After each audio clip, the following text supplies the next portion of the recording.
Well, Simpleng Pinoy po sa Amerika nagbabalik upang magbigay ng pinakamagandang tips sa driving sa buong US, buong, I think applicable sa buong mundo. Ito,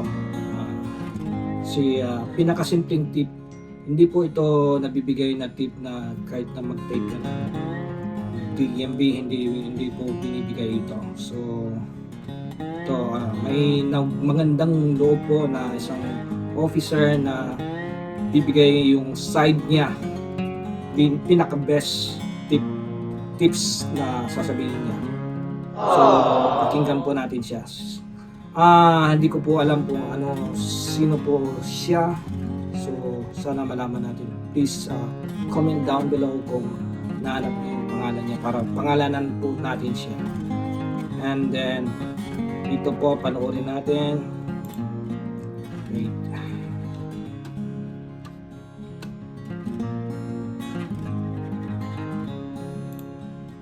So ito po panoorin natin si officer.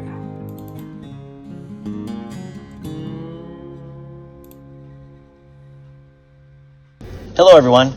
I'd like to share with you what to do if you're stopped by a law enforcement officer while you're driving. When you first got your driver's license, you were taught to obey the speed limit, stop at stop signs, and don't drink and drive. But what you probably weren't taught was what to do if you get pulled over by a law enforcement officer. So in this video, which is only a few minutes long, I'd like to give you a couple suggestions on what to do. First of all, remember that there are many reasons you might get stopped by a law enforcement officer.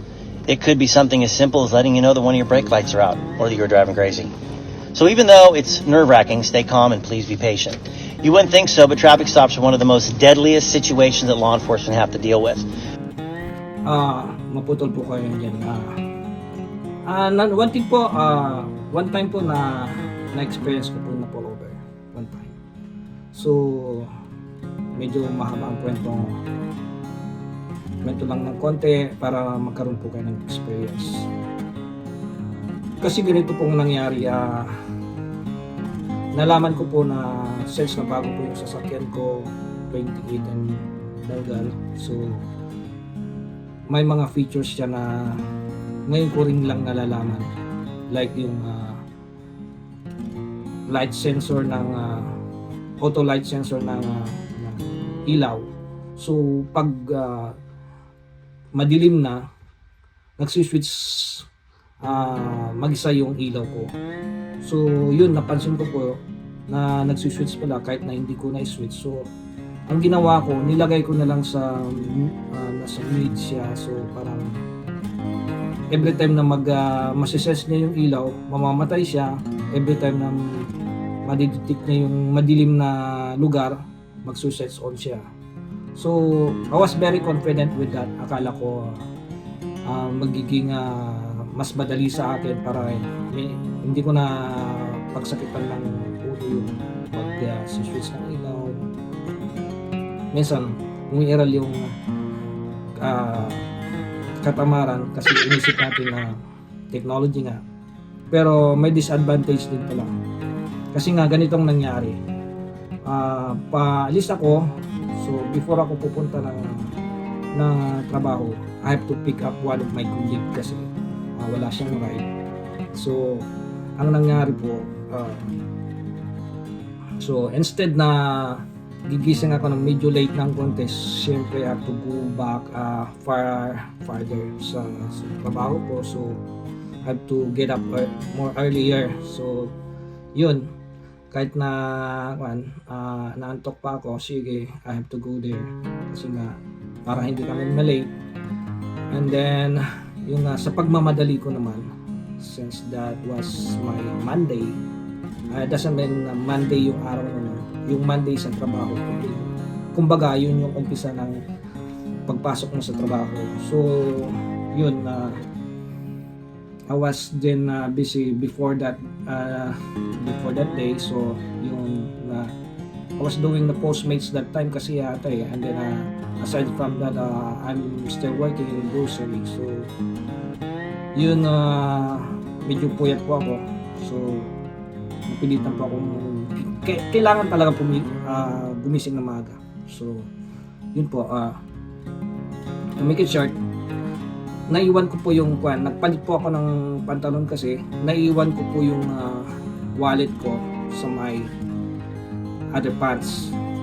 So yun, on the way on my when I'm driving before the traffic dito, so nakita ko po yung may patrol na ako nakita doon na ulinigan na ako na parang may nakita na akong ilaw actually na parang patrol siya. Pero parang hindi ko pinansin kasi I was very confident na yung ilaw ko is still working good. So I have nothing to be afraid of. Not to realize that I don't have my wallet with me. So nandun po yung lisensya ko. So ang nangyari po nung paglagpas ko po ng traffic, so umiilaw pa ako. After the traffic po, medyo maliwanag na siya. So yung meaning, na-sense ng light yung ilaw na yung maliwanag siya. So namatay yung ilaw. So before that, nakita ni officer na namatay yung ilaw ko. So yun, sinundan niya ako until such na yan, nakita ko. But kaya pop, sabi ni officer sa akin. So nervous ako. Tingnan ko side mirror, back mirror. So bakit ito may ilaw na flashing red and light, so blinker. So nervous na tayo. Siyempre, ano kaya kasalanan ko? So nagbusina pa siyang saan. Akala ko hindi ako yung baka naman hindi ako yung hinuhuli or something. So nag-proceed pa rin ako ng few meters. So yun, until such na busina siya, talagang pinapatabi talaga ako. So tumabi rin siya, and then I have to make it calm. Nag-calm po ako. So yung advice sa akin, always put your hands on the steering wheel. So yun, pag may officer sa kanya. So habang palapit siya, before siya lumapit na pala, na ayusin ko yung pag-upo ko, parang naramdaman ko wala pa ako nauupo na wallet na which is supposed to be at my behind my butt.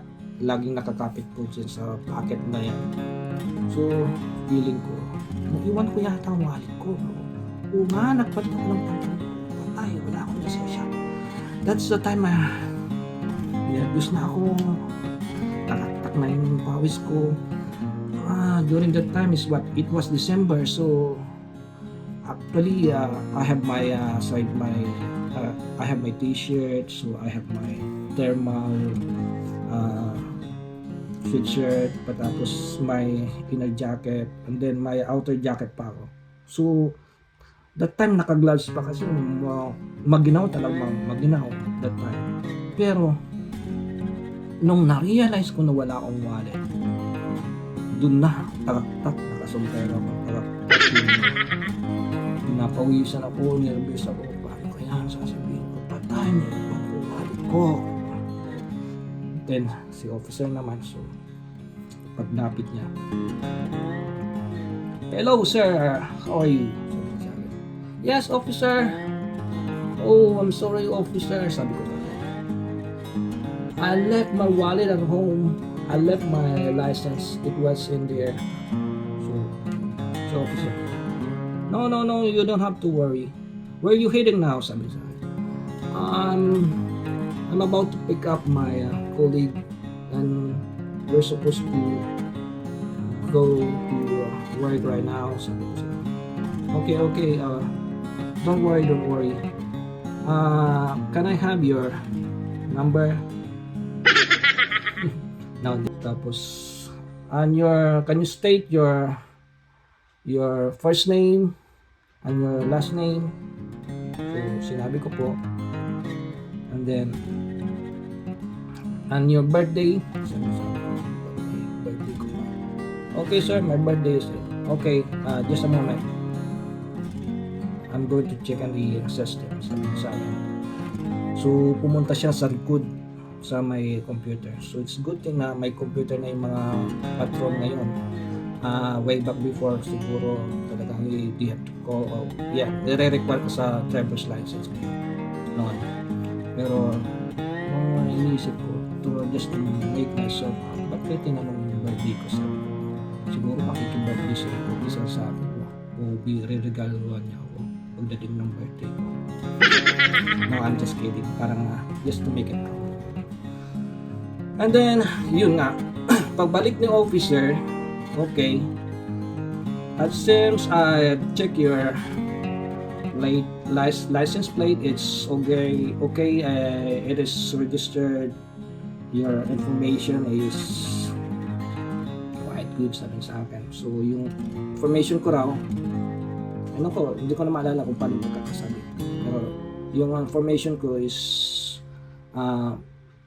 tamang-tama po dun sa plate license ko po, yung plate number sa Pilipinas tawag. So I think you're good, but aside from that, you have to switch on your lights, sabi sa akin. Switch on my light.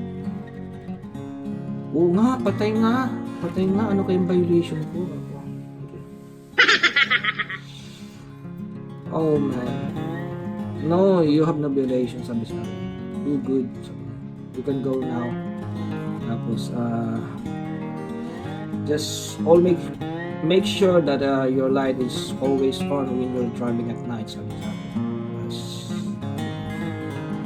Okay, you're good, sabi ko. Okay, thank you, officer. God bless. And then pag nag-drive po, dala-dala pa rin yung nervous ko, syempre, pero pasalamat po ako, Diyos ko po, salamat po sa kasalanan ko po, nagkwet pa kasi ako gabi dahil sa lintik na Netflix na yan. Sinisipas yung Netflix na. Okay, yun po yung naging experience ko. It's a good thing na mabait po si officer, and then we have their system in their computer. So anytime na maiwan mo yung driver's license mo, and then yung pinaka number 1 din is your insurance mo, dapat hindi paso.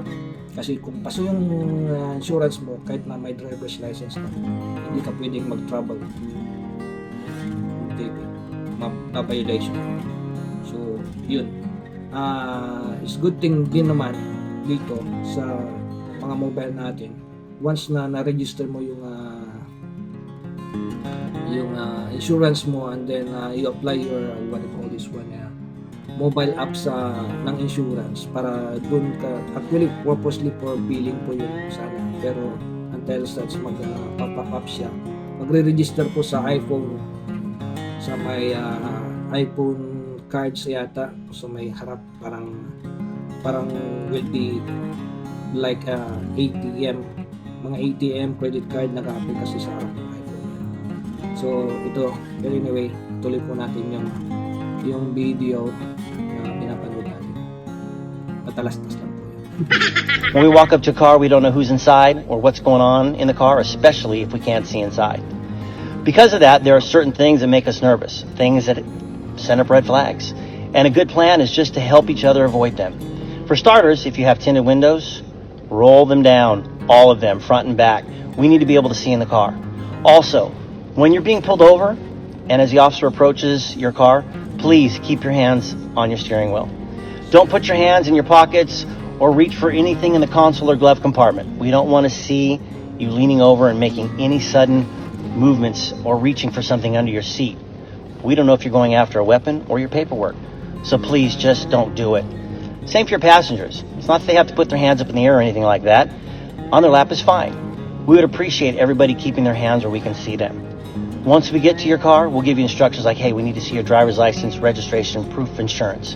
At that point, you can say to the officer, hey, my driver's license is in my back pocket, it's in my front pocket, console, wherever it is it okay for me to get it? Then wait for our instruction. Don't reach for anything until you're instructed to do so. Tama nga yun, isipin nila na bubunod ka ng baril, ikukunin mo lang pala yung mga license mo, mga document mo, mga proof of insurance mo. So act as become. Yun po yung naging mistake ko, pero so far it goes smooth. Naging po sa akin. Apehen sa akin. To make this go more smoothly, one of the things I recommend is having your vehicle registration and proof of insurance together in the same envelope. I personally use a case with a Velcro closure. Dapat pagsamahin po yung registration saka yung insurance po para hindi mo nahanap-hanapin kung saan.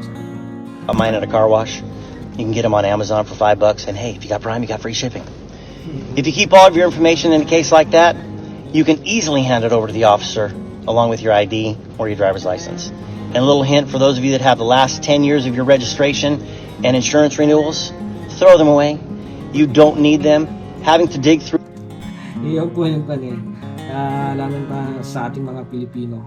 Treasure pa natin yung mga old IDs, old documents, old. Hindi na po kailangan yon kasi doon ka po malilito. So kung kanyan, itabi nyo na po, segregate nyo na po. Basta ang iiwan nyo lang po sa kotse nyo yung mga necessary na yung latest na registration po at saka yung latest na insurance. Tapos other than that, siguro sa mobile mayroon na rin tayo yung lisensya siyempre, of course. Through all those papers just makes this whole process take longer. You just need one, and that's the current one. Most of us will ask you if you have any guns, knives, hand grenades, bazookas. Not that you have any bazookas, but hey. Sino bang magdadala ng bazooka? Ay, naloko si officer. Breaks the ice. Let us know if it's in your console, your front pocket, or wherever it is. But for goodness sake, please do not say, yes, I have one right here, and then start reaching for it. Don't do that. Wait for the officer to instruct you on how to proceed. And for those of you that have a CCW that allows you to carry a firearm, let the officer know right away while your hands are still on the steering wheel. We'll give you instructions on what to do. Once we have your license and other information, our dispatchers have to verify that everything is valid. Depending on how busy the dispatcher is with radio traffic and other calls, it may take a few minutes and it might feel like it's taking forever, but we want you to get on your way as soon as possible so please be patient. Hey, we understand that getting stopped is inconvenient, frustrating, or even scary. And you might get a ticket, and you might get a warning, and you're nervous. Yun nga, nervous ka rin kasi isa pa, dollar yung babayaran mo. So dun, pagka may huli ka, tataas yung bayad ng insurance mo. So, siyempre, halo-halo na yung emotion ng mararamdaman. As I said, we're nervous too. Let's just be respectful to each other so that we... Sila din mismo, tao din sila. Nervous din sila, of course. Siyempre, malay nila, may mga baril tayo, may masamang tao tayo. So, they have to be very careful with their actions. We can all go on our day when it's over. So the simple rule to remember is just this: no surprises. We have a job to do, and we want your contact with us to be positive, and we want to make sure that after this stop, we go home safely and that you go home safely. Well, whether you get a ticket or not, remember, a ticket is not worth a life, not yours or ours, and all lives matter. I encourage you to share this video with your children, your family, your friends, to make sure everybody is educated and that we can work together to make traffic stops stress-free as possible with everybody involved. On behalf of thousands of officers, thank you for watching this, sharing this video. Again, we thank you and have a great day. Wow, yay! Galing ni officer. Galing po niya. So, oh man. Yan po, pinaka-basic lang po. Hindi po yan tinuturo sa DMV or something kung anong institute na kailangan. Maganda po yung naisipan ng officer. Tama po yun. Yun po yung pinaka-safest na way para ma-apprehend ka ng officer. Hindi huwag kang basta-basta take ng actions na hindi tulad nung nangyari kagabi. So, bawal pala yung lalapit ka basta-basta. Hey officer, may car was carnap, sabi lalapit ka dun sa car niya. Hindi pala basta-basta. Kailangan you have to report din sa muna sa central nila, and then the officer pagka nakahalang na malapit sila, then they will go to you somewhere else visible kayo sa exam. So yun, So that's it guys, sa mga tip ko na wag niyo pong gagawa ng bang na maaaring pagkinalaan na kakasama. Okay. Hanggang sa muli guys, God bless. And then don't forget to like, share, and click subscribe po, and click the notification bell, of course, para dumami ang subscriber natin. Thank you. Have a good day.